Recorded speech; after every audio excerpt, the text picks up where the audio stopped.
Ada istilah dibuat sebelum perang itu bahwa manusia yang akan mereka peperangi itu adalah bukan manusia tapi apa juga binatang dianggap. Bilang kampret lah mereka, bilang apa biawak kah mereka.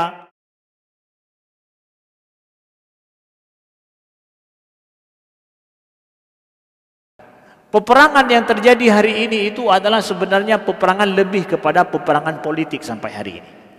Dan dari sini pula kita tahu bahwa sebenarnya manusia secara fitrah itu sama sekali tidak ingin terjadi pembunuhan, tidak ingin membunuh orang lain. Tidak ingin membunuh orang lain. Bahkan tentara perang dunia pertama didapatkan itu, kebanyakan mereka enggak menarik pelatu untuk membunuh orang. Enggak menarik untuk membunuh. Tapi kebanyakan mereka itu adalah meninggal karena bukan karena tembak satu lawan satu, tapi karena bom dari jarak jauh.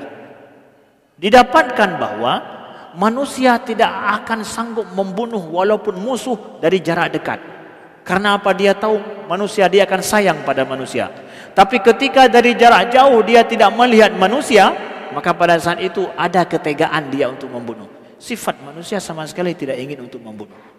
Kalaupun ada hari ini juga permusuhan yang terjadi, itu adalah permusuhan yang dibuat.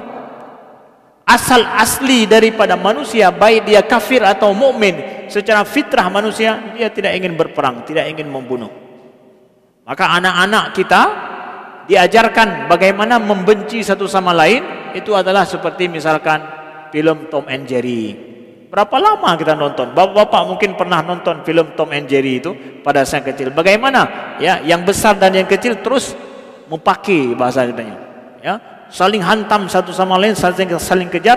Itu di luar fitrah manusia. Fitrah manusia enggak seperti itu. Makanya jangan pernah kasih anak-anak kita itu nonton film Tom and Jerry. Itu adalah apa namanya, perasaan buatan yang dibuat dari film untuk seakan begitulah manusia. Enggak begitu manusia. Anak-anak dari situ belajar sesuatu yang sebenarnya sama sekali tidak sesuai dengan fitrah manusia. Begitu juga kalau lihat kartun-kartun dari film barat, hati-hati bagi anak-anak yang di situ ada selalu. Yang hebatnya dan uniknya dari film barat itu apa? Selalu ada permusuhan itu. Ya, saling mengkhianati, saling kemudian apa namanya memukul satu sama lain. Pokoknya lari begitu terus. Ya, maka anak-anak kalau ada seperti itu tutup, enggak boleh nonton film ini. Nonton film yang saling kerjasama, ada juga kerjasama, menghargai satu sama lain, buat teamwork, kelompok. Nah, yang seperti itu boleh, yang lain jangan. Karena apa? Itu semua pada dasarnya adalah merupakan buatan, artinya apa? Perasaan dan sesuatu yang dibuat-buat oleh manusia di luar daripada itu fitrah manusia itu sendiri. Saya bacakan hasil daripada penelitian. Ya. Sebahagian besar pembunuhan kala perang adalah sesuatu yang dilakukan dari jauh. Ya. Mustahil ketidaksukaan mendasar kita akan kekerasan. Mustahil kita membunuh seorang sambil menatap matanya. Sebagaimana kebanyakan kita bakal langsung jadi apa namanya, dari zaman ke zaman cara menang perang adalah menembak sebanyak mungkin musuh dari jarak jauh. Selain senjata jarak jauh. Nah ini, jadi dalam peperangan yang kenapa banyak orang mati hari ini, karena terjadi peperangan jarak jauh. Baik kalan urang, punya kalan urang hamba tembak. Tapi harus jarak jauh. Selain senjata jarak jauh, tentara juga mencari cara untuk menambahkan jarak psikologis ke musuh jika bisa menjadi lawan sebagai bukan manusia. Jadi ada istilah dibuat sebelum perang itu bahwa manusia yang akan mereka peperangi itu adalah bukan manusia tapi apa juga binatang dianggap. Bilang kampret lah mereka, bilang apa biawak kah mereka. Kata-kata ini itu demi untuk memudahkan seseorang memusuhi habis-habisan orang lain.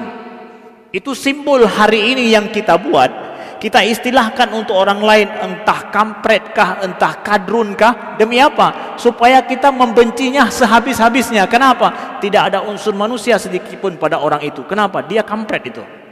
Kampret itu apa? Sesuatu yang menjijikkan, sesuatu yang enggak ada artinya. Kemudian kadrun itu, kadal gurun dia.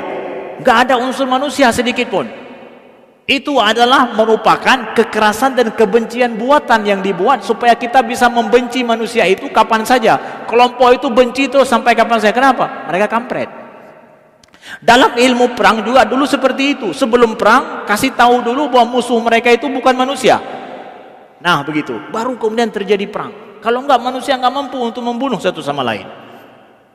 Kemudian juga para serdadu diberi obat yang menumpulkan empati dan antipati alami terhadap kekerasan. Dari Troy sampai Waterloo, dari Korea sampai Vietnam, hanya sedikit tentara yang bertempur tanpa bantuan zat yang memabukkan. Dalam perang Waterloo, dalam perang Vietnam, dalam perang Korea, serdadu tentara itu diberikan obat supaya apa? Tidak merasa unsur manusia dalam dirinya. Obat itu apa? Ya, ada diceritakan ini apa? Dan para ahli sekarang bahkan berpikir bahwa Paris mungkin tak akan jatuh pada tahun 1940-an dan tentara Jerman tidak dibekali 30, kalau tentara Jerman tidak dibekali oleh 45 juta pil metamfetamin. Jadi disebutkan, ini buku yang saya baca masih buku Humankind ya.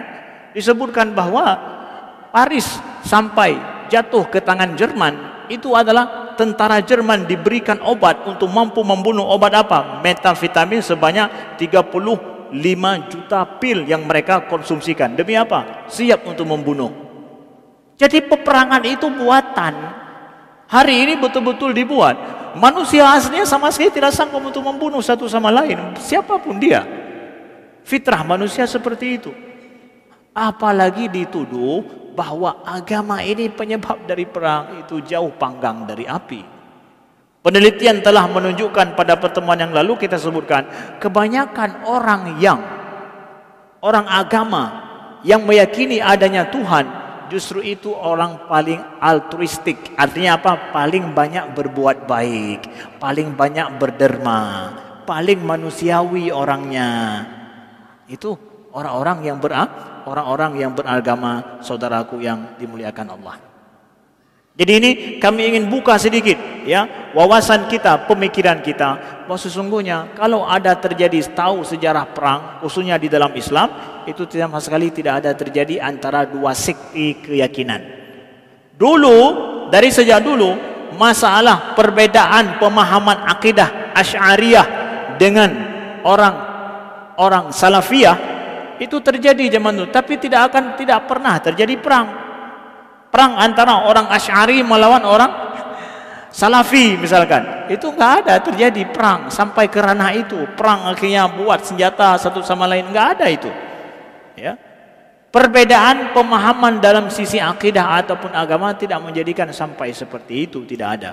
Tapi yang kemudian terjadi pada saat sebuah negara, saat orang Salafi misalkan buat sebuah negara, seorang ini buat, orang lain buat sebuah negara, kalau terjadi ini perang antara dua kemaslahatan negara, kemaslahatan politik, berarti terjadi perang antara orang Syiah misalkan, itu pada saat mereka punya negara. Kalau enggak ada terjadi. Jadi masalahnya adalah masalah akhirnya masalah politik kuat. Jadi kami ingin sampaikan ini adalah tak lain untuk kami jawab bahwa sesungguhnya peperangan karena beda keyakinan, Islam sama sekali tidak menyuruh, dan Islam sama sekali tidak ada dalam sejarah Islam terjadi yang seperti itu. Justru yang terjadi adalah perang karena masalah politik, kemaslahatan duniawi yang terjadi, saudaraku yang dimuliakan Allah.